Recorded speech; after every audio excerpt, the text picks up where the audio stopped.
रामाय रामभद्राय रामचंद्राय वेदसे रघुनाथाय नाथाय सीताय पतये नमः. Uttarakhand, chapter number 13. Vaishravana's advice backfires. The recitation begins now. And once it so happened that, dispatched by the Lord of Creatures, sleep in her native form successfully overpowered Kumbhakarna. And then Kumbhakarna spoke unto his brother who was seated, O king, sleep obstructs me. Do thou therefore have my mansion made. And thereupon, employed by the king, architects resembling Vishwakarma constructed an edifice beautiful to behold, measuring the smooth space of a yojana diagonally and 2 in area, graceful to the view and having no obstruction to hide its beauty. And the Rakshasa caused a splendid and delightful pile to be built, adorned all around with pillars decked with gold and crystal, having stairs composed of gems and jewels, furnished with network of small bells, set with ivory gateways, and containing daisies dyed with diamonds and crystals. Elegant throughout and enduring like unto a goodly cave of Maru. And there, overcome with slumber, the wondrously strong Kumbhakarna, lying down for many thousands years, did not wake up. And while Kumbhakarna was overpowered by sleep, the Shanana, without let, began to destroy the Davarishis, Yakshas and Gandarbhas, and going to graceful gardens, Nandana, etc., he devastated them ruthlessly. And that Rakshasa spread destruction, even as an elephant sporting agitates a river, as the wind bringeth down trees, or as a thunderbolt riveth mountain peaks. Hearing the doings of Dashagriva and remembering his conduct, chiming in with his race, the righteous lord of riches, Vaishravana, showing his fraternal affection, dispatched a messenger to Lanka seeking the welfare of Dashagriva.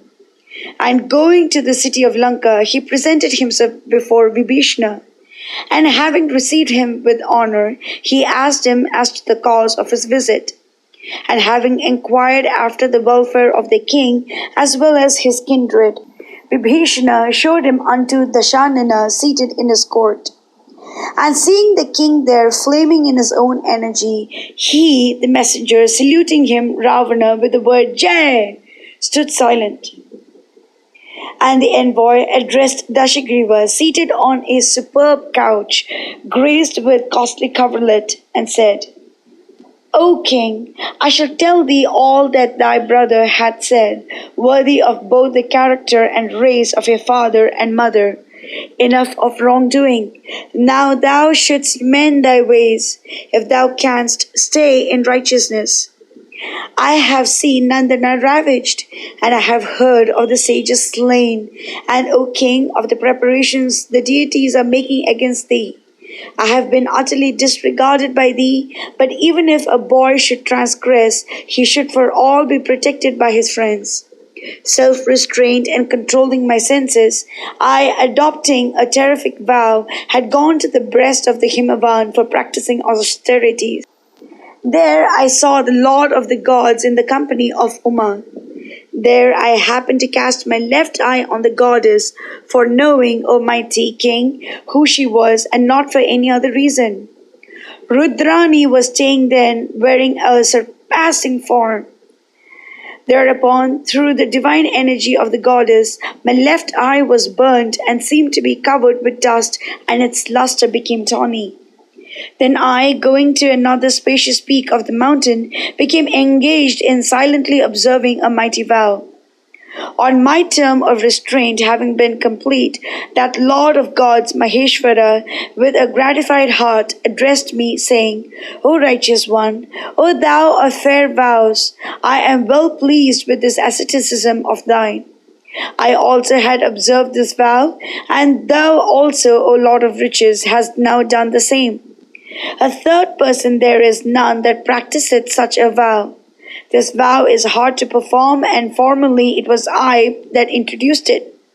Therefore, O mild one, O Lord of riches, do thou contract friendship with me, and thou hast conquered me by thy penances. Therefore, O sinless one, be thou my friend. And this thy left eye hath been burnt through the energy of the goddess, and hath turned tawny in consequence of having seen the grace of the goddess. So thy name shall ever be Ekakshi Pingali. Then, at Shankara's command, I have obtained the privilege of companionship with him. Having come here, I have heard of thy evil designs. Do thou then desist from this impious course, tending to sully thy line. The celestials, along with the sages, are pondering over the means of compassing thy death. Thus addressed, the ten-necked one, with his eyes reddening in wrath, rubbing his hands and gnashing his teeth, said, O messenger, I have learnt what thou hast uttered.